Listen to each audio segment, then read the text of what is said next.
så fikk jeg slengt i øret på en halv meters avstand. Og da skulle jeg bare neglisjert vedkommende. Der kom nå den gnisten igjen, vet du. At jeg var feig. Og var det noe jeg aldri har vært, så var det vel feig. Skal jeg sitte og høre på sånn surreprat som dette her? Det gjør jeg ikke.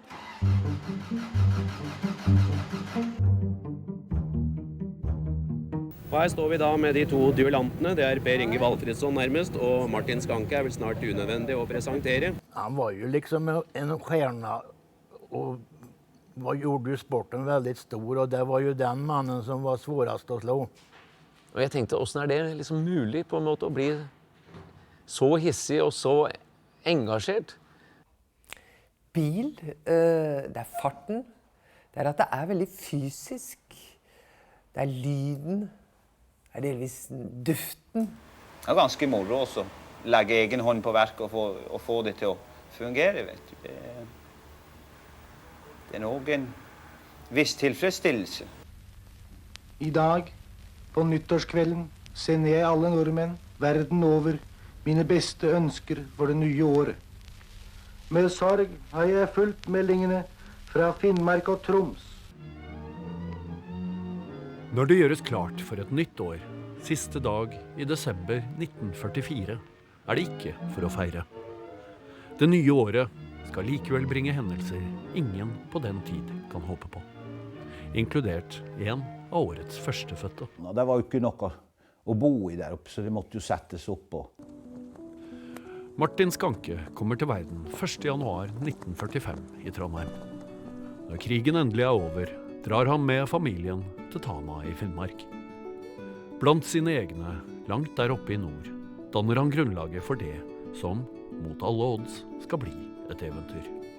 Ingen har vel gjort så mye for bilsportinteressen generelt og rallycross-interessen spesielt som Martin har. Jeg oppdaget det i 76, et prøveløp på Lyngås her, hvor det var masse store kanoner, og jeg hadde jo bare en skabbete liten eskort som ikke var noe sånn fræsig av betydning. Og så klarte du å henge på som en liten bikkje der bak, vet du. Tenkte, dette her må være noe for meg.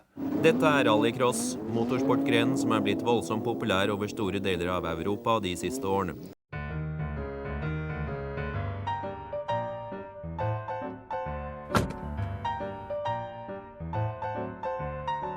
Hvorfor akkurat rallycross?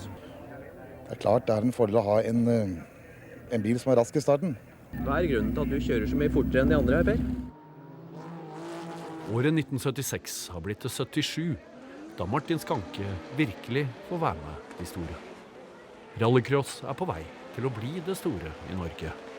Men fortsatt er ingen i nærheten av å se omfanget av det som skal komme. I A-finalen dro Per Engseth og Martin Skanke ut side ved side. Ingen ville gi seg, men til slutt var det Per Engseth som kom de nødvendige centimeterne foran inn i den første svingen. For selv om alle giganter i norsk motorsport har begynt å stille sitt fokus inn på rallycross på denne tiden, så er det ingen som kan konkurrere med ballasten føreren fra Tana kommer inn i konkurransen med. Vi hadde sånn juletrefest, husker jeg, og da fikk vi utdelt et eple og en appelsin. Og det hadde man heller ikke sett før. Og da så jeg det var noen jenter som var oppe på scenen og sang. Og de var jo de første som fikk det. Tenkte jeg, ja, men jeg skal også ha. Og dura opp, jeg tror jeg var 5 eller 6 år gammel. Og sang Blåveispiken, så de gjorde meg etter. Ja, han klarte ikke å tappe. Da kunne det bli precis hva som helst. Jeg husker første møte med han, det var at jeg hadde vunnet NM i rallystyrbil. Og førstepremien var å komme til Lyngås og møte han. Og skulle sitte på med han under defilering. Og jeg gleder meg. For vi var jo på Lyngås hvert år med mutteren, fatteren og bruteren. Kom dit, skulle inn i lastebilen hans, møte den, så hadde det gått dårlig på trening for den, og ble kastet rett ut. Jeg var egentlig forbanna på den, helt ærlig. Jeg har tatt igjen, men i etterkant, det er helt klart. Neida, vi har ikke glemt Trond Skjean. For er det noen som hører med i denne sammenheng, så er det sannelig han. Han har dominert norsk motorsport de siste årene, både på bane og i rally. Trond Skjea var jo da en av de store heltene. Det tilfeldighetene som gjør rallycross til en folkesport. På 1960-tallet det nemlig rally som gjelder, i Norge som i resten av Europa. Ja, det har jo vært nokså sleipt og glatt på enkelte steder og store vannhull.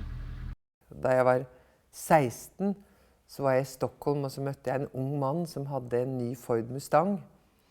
Dette var altså i 65. Og det ble liksom ikke noe ut av dette med mannen, men jeg bestemte meg for en ting, at når jeg blir 18, da skal jeg ha en rød Ford Mustang. Og det kjøpte jeg. I 12. heat startet Trond Skjea med sin Ford Mustang, som tydeligvis følte seg hjemme på Bjerke travbane. Skjea nærmest kamera. Og så overta en Mustang som Trond Skjea hadde kjørt på bane med 291 hester, ikke sant? Så etter 11 måneder så var rammen skjev og lakken ikke helt pen, og jeg skiftet bil. Betyr det, Trond Skjea, at det en Bramstein bil, skal vi si det på den måten? Ja, det kan man vel si. Og det klart det klødde, men du hadde jo ikke økonomisk mulighet i det hele tatt. Jeg hadde jo en bestefar som allerede hadde banket inn i huet på meg. At banker og sånt, det måtte du skygge unna, og måtte ikke låne penger, for det var fælt. Hvordan har deltakerne oppført seg? Av deltakerne det til nå ikke en eneste som har kjørt for fort. Så de har altså oppført seg bra i dag? Ja, så absolutt. Men nå i ettermiddag, litt over 3:00, kan vi altså stå her midt i gaten uten noen trafikk rundt oss. Mens resten av verden må la bilen stå på grunn av oljekrisen på tidlig 70-tall, ruller rallysirkuset bokstavelig talt videre. Men når sporten har blitt populær nok, begynner også sendingene på fjernsynet. Per Engseths målgang, som den siste i en rekke av uheldige hendelser, medfører at Stortinget vedtar et forbud mot rallysporten i Norge. Frem vokser en ny favoritt for det motorinteresserte landet. De vet likevel fortsatt ikke noe om hva de har i vente. Den har en utrolig viktig plass i den norske folkesjelen, fordi den både et kulturelt uttrykk for, hva skal man si, samfunnsutviklingen.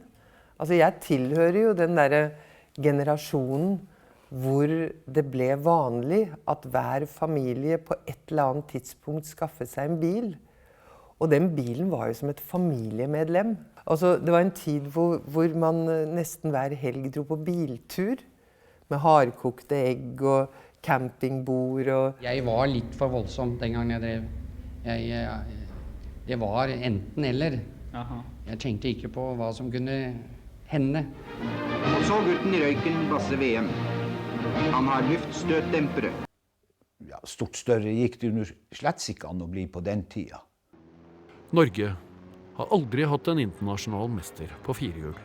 Vår største innen motorsport en legende på langbane og 2 hjul, Basse VM. Skjea hadde sin periode, Jon Unnerud hadde sin periode. Det var mange som, og helt plutselig så var det sånn lite vakuum der i 78. Og bang, der datt jeg på plass.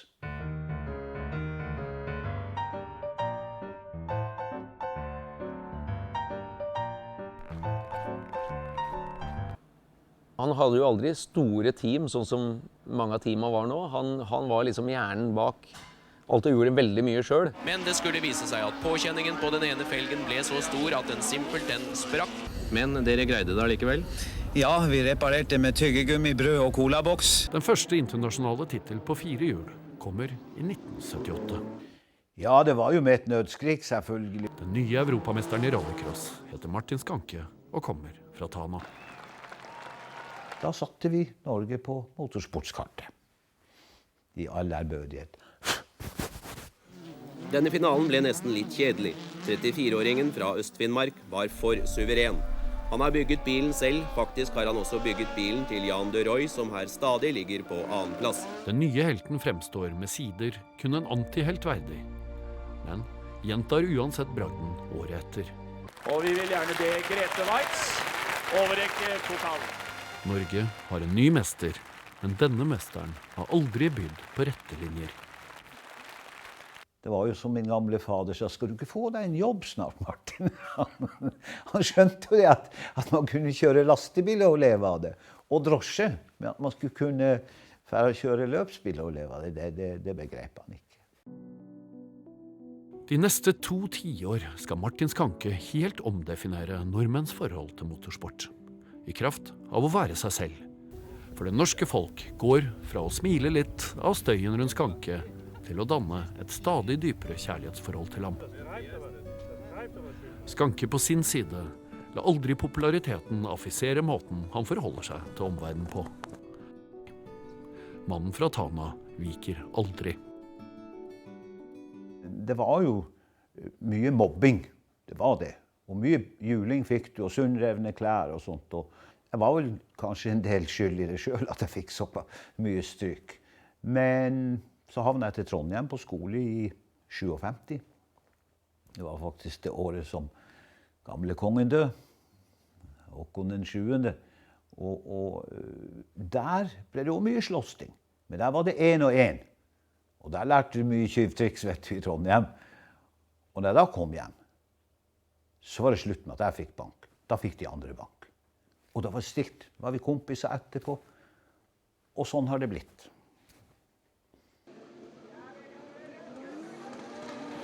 Etter 2 strake europamesterskap i 1978 og 79 er det Sverige mot Norge året etter. Kjør normalt neste gang, din tulling. Hæ? Nei, men det var otur faktisk. Utur? Dårlig tapen er flatråd som faen. Jeg tykker best om å få åka for meg selv. Veldig mye historie rundt dette her. Og det er at den kom ned bakken på Lyngås der. Ja, det var jeg og Skanke og Engseth. Vi var vel 5 stykker totalt, og så skulle vi springe i kapp inn til første svengen. Og så skal vi følge med. Her kommer Martin først.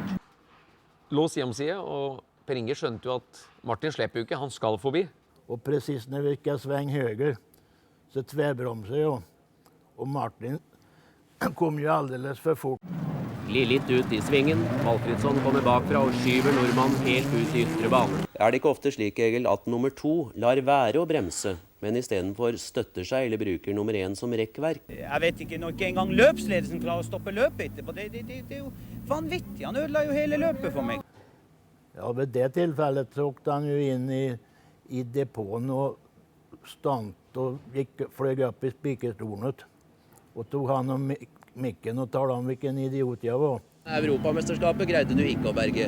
Nei, jeg gjorde i hvert fall mitt å berge det, men Valfridsson var for sterk. Det er som når du brak staven. Ja, ikke sant? Skankesvingen på Lyngås kommer alltid til å stå igjen som et monument over gullalderen til norsk rallycross.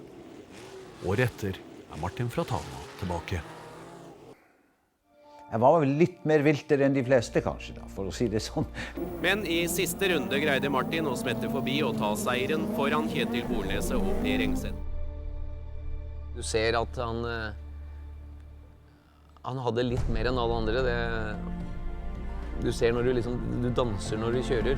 Her er en velkjent skikkelse i teten i A-finalen, Martin Skanke fra Norge. Han er fulgt av François Moss fra Belgia. De andre i A-finalen var engelske kjørere. De vanskelige forholdene gjorde at biler med over 150 hestekrefter var nesten umulig å ratte.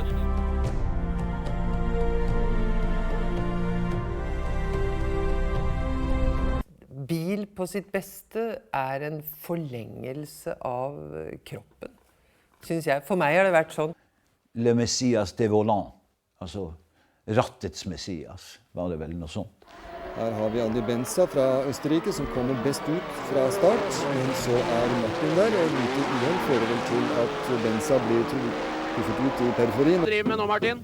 Nei, du, det var sperra for reversen som løsner, slik at når jeg girer over i andre gir, så har en tendens til å komme bort i revers, og det er ikke så veldig kjært. Ingen kunne gjøre noe med Martin Skanke i det innledende heaten i dag. Sommerhalvårets svar på Holmenkollsøndagene er en fristende betegnelse å bruke på EM-rundene i rallycross på Lyngåsbanen utenfor Drammen. Titusener strømmer til, og får se Martin Skanke vinne en av karrierens største seire, da han i 1982 vinner på Lyngås for første gang. Og da blir han så glad at han oppfører den reneste krigsdans med bilen. For begge parter er dette formaliseringen av et kjærlighetsforhold som skal vare livet ut. For det handler om mange mennesker som har hatt tradisjon med å ta med ungene sine og spise is og få autografkort og kjøpe en t-skjorte og være med på en måte. Så Lyngås den gangen var jo, det var jo helt rått. Det var liksom ikke i min natur å safe og være kjedelig. Det ble jo kjedelig for meg selv også. Jeg var så happy jeg kunne brent opp bakdekkene her borte. Disse seierne teller mer enn noen andre, også når han i 1984 igjen blir europamester. Og så skal vi se da om han tar en liten snørr, han gjør seg klar. Der kommer han, ja. Der kommer Martin og tar den berømte Martin-piruetten. Og så har det jo aldri manglet mot da. Og det kan jo ha blitt overmot.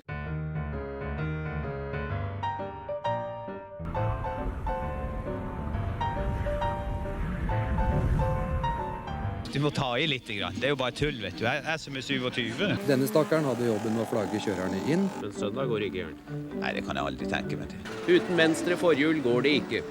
Det kommer nemlig trillende her. Og snart var han nesten 300 meter foran toren, Matti Alamäki.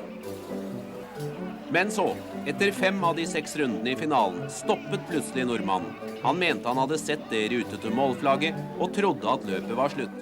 Det skal ta 7 år før han igjen blir mester. Men ingen år med Martin Skanke kan regnes som ventetid. Det er nesten for mye. Og når du begynner å se på de pokalene, og skal begynne å se hvor du har vært henne på tidspunkter og greier, da kommer jo minnene tilbake, hvor hardt det var. I jakten på nye utfordringer prøver Skanke seg i motorvognklassen i 24-timersløpene i Le Mans, parallelt med rallycrossen. Hoppa rett inn i bilen som var i Irland, og dura og kjørte, og leda helt til nest siste sving. Og da var det bare et lite glipp på konsentrasjonen, og sklei litt ut. Bom! Mot slutten av denne finalen begynte trøttheten å gjøre seg gjeldende for Martin. Han dro for langt ut i en sving. Der var det en rød Peugeot med Mr. Alamäki som smatt forbi og lurte meg akkurat for den seieren. Og da var det så gærent at jeg sovna pina i suppetallerken om ettermiddag etter premieutdelingen. Ja, da var det bare. Men det er en annen hendelse som skal bety enda mye mer for veien videre for Skanke. I 1989 kommer datteren Melissa til verden. 2 år senere er det en inspirert småbarnsfar som vinner sitt 5. europamesterskap. Hva er likheten mellom en passe dobbel og et race på Lyngåsbanen? Jeg vil påstå dette er vanskeligere. Det er vanskeligere, ja. Og så Martin Skanke, kanon, start ut! Og Tommy Rustad på plass, Tommy Kristoffersson på 3. Og så går Martin Skanke mot mål, Mr. Rallycross! Mr. Rallycross vinner! Går i mål og vinner! Foran Tommy! Så se og glad disse gutta her! Martin er oppe på kanten, og jeg vet ikke hva, snart krabber vel opp til publikum. Jeg kjører helt til flagget går. Jeg trodde det, men jeg har brent ræva med en gang på det før. Så jeg kjørte til, og jeg hadde svelta i elv hvis de hadde visst flagget.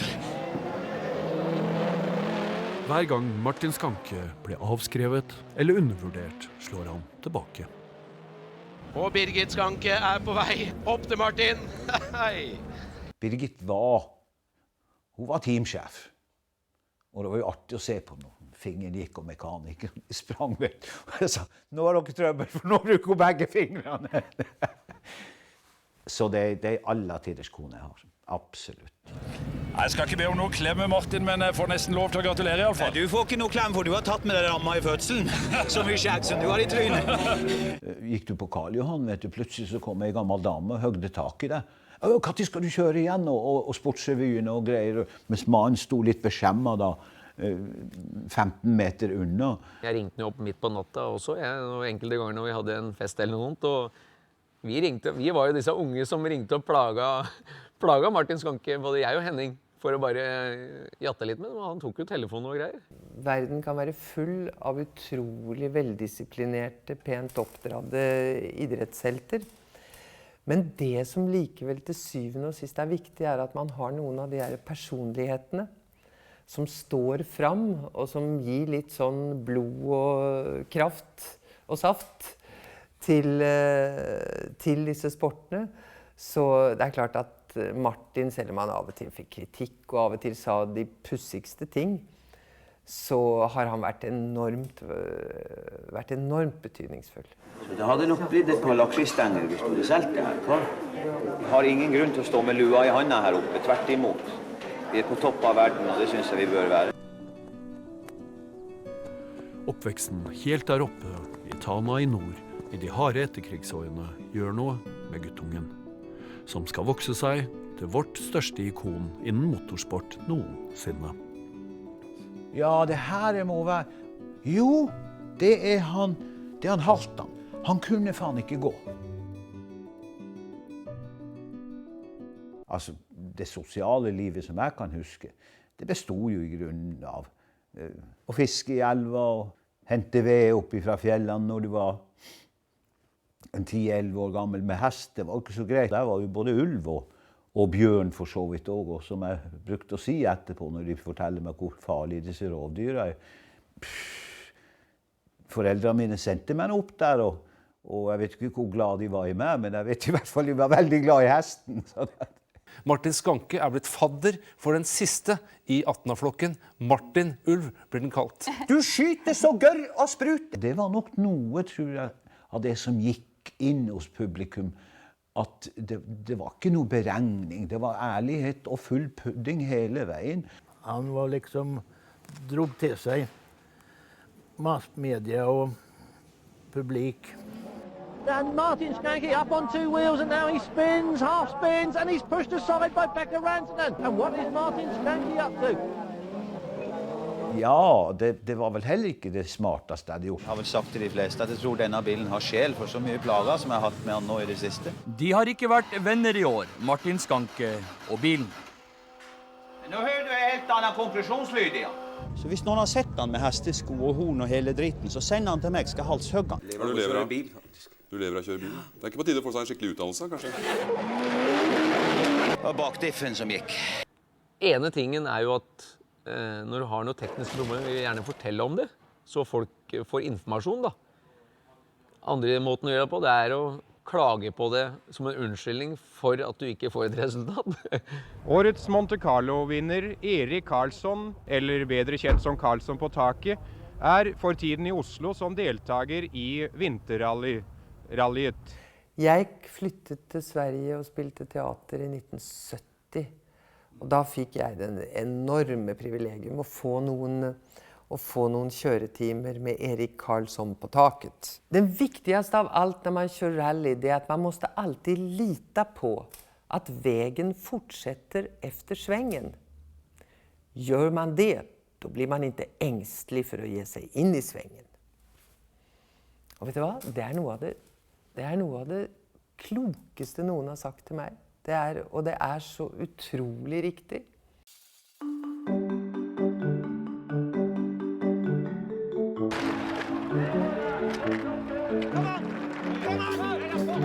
Dette her er under enhver kritikk, altså. Det var ofte en toskete følelse etterpå, hvor du tenkte, fy pokker så dum du var. Kunne du ikke latt de her firkanta huene seile i sin egen sjø, bare snudd ryggen til de og gått? Men det var ikke helt sånn det fungerte i det martinske grunnfjellet. Jeg tror jeg hørte det at pensjonsalderen for rallycrosskjørere er 96 år eller noe sånt, er det ikke det? 1. januar 1995 fyller Martin Skanke 50 år. Og blir av mange sett på mer som en nasjonal institusjon enn en toppidrettsutøver. Igjen tar man feil av Skankes unike krefter. For 6. gang kan Martin Skanke feire EM-seieren. 6. og siste skal det vise seg. Hvordan er det helt tatt mulig å gjøre det manøveren du gjorde oppe i svingen der? Skanke kan. Det har vært skinnsofrent. Jeg tar ikke i et ratt. Men kjærlighetsforholdet til Lyngåsbanen skal by på atskillig mer lidenskap, også i årene som kommer. Det var jo han Ludvig Hundsbette, stakkar, som fikk panseret opp. Se på de to nordmennene. De ligger meget kontrollert og fint. Vi har jo sett utrolig. Og se på panseret til Ludvig! panseret til Ludvig ligger over frontruta hans! Hva i all verden er det som skjer med Ludvig Undsbøtt? Se på dette her, det er jo forferdelig! Og nå kommer det til å bli spennende. Ludvig kjører for fullt med panseret oppe! Se på Ludvig Undsbøtt! Og jeg satt og holdt på å flire meg ihjel, for jeg så jo hvor han strevde i den sprekken. Og her ser vi Martin som går på inneren og tar Ludvig Undsbøtt til en sving, og så ikke kjør ut nå da, Ludvig! Kom deg inn igjen og hold deg foran Kenneth Hansen! Det var nesten sånn du hadde dårlig samvittighet at du kjørte forbi han, at du begynte å føle det der er jo ikke helt sportslig, fordi at han leder og så videre. Du er blitt så gammel og dårlig i beins, Martin, at du kjører med tøfler. Snakk for deg selv. Det er du som er gråest i håret av oss to. Forskjellen på at vi ble født eller landet som en våt flekk på lakenet, den er jo forsvinnende liten. Det ble jo fortalt at min far drev også posten, og da satt man jo i postluka når sjøulkene kom fra lokalbåten og sånt, ikke sant? Og det var jo et mer fargerikt språk enn jeg har. Og det er klart, når jeg prøvde å herme da, som 2- eller 3-åring, så de lo, så trodde jeg jo at sånn skulle det være. Så da ble det enda mer skarpere og krydret i språk. Jeg følte meg vel omtrent som en jomfru som hadde slått opp telt i en militærleir, skulle jeg tro. På Kristi himmelfartsdag i 1932 bestiger Erik Sedevald Larsen til slutt Galdhøpiggen. Som førstemann i bil, pioneren på toppen av verden. Det er både et symbol på og et rent sånn fysisk uttrykk for frihet. Altså, så lenge jeg har penger til bensin, så er det ingen som kan stoppe meg. Jeg må jo si det at på slutten av karrieren så var det jo masse med snakk om, nei, nå er han blitt for gammel, og nå kan han ikke kjøre, og nå ser han dårlig, og alt mulig rart. Her blir det over av hvem som bremser senest ned mot skankesvingen. Martin har fordel av innerspor, bare håper han ikke bremser for sent. Dette er jo hans egen sving. Så absolutt, og det her har Martin under kontroll på. Når det nye årtusen bringer seierens aller siste sødme til rallycrossens egen pioner, så er det også den aller mest velsmakende. Mannen fra Tana, på toppen av verden, han som aldri slipper noen forbi, bestemmer seg endelig for å bremse. Seieren på Lyngås i 2000, den løste nok de største følelsene ut i meg. For da beviste jeg for alle disse forstår seg på hverandre at ikke var jeg blitt for gammel, ikke så jeg dårlig, og kjøre fort kunne jeg ennå. Så den hadde vel, det volumet av følelser som var der, var nok noe av det største. Det er klart det var stort i 78, og det var ikke så smått i 79 heller, men det var på en annen måte. Da var du ung og fresh, og nå var du plutselig blitt 50 år gammel, ikke sant? Da skulle du jo ligge på livets skrapdunge, i hvert fall når det gjelder motorsport. Så det var, den husker jeg godt, selv i dag. Nå var du veldig smart. Ja. Hun bærer blåveis i sine hender, den første hilsen fra vårens muld. Hun kommer mot meg som en høy. Han har jo meninger om alt og alle, da. Det er jo litt moro. Men fyren er jo snill, ikke sant? Kjempesnill. Du kommer til et visst metningspunkt, og så kom livbåten, hvor Birgit sier at ja, skal du kjøre til neste år, altså 2002, så får du kjøre alene. For nå er Melissa blitt så stor og tenåring at nå vil jeg følge opp tettere. Og da var valget veldig enkelt.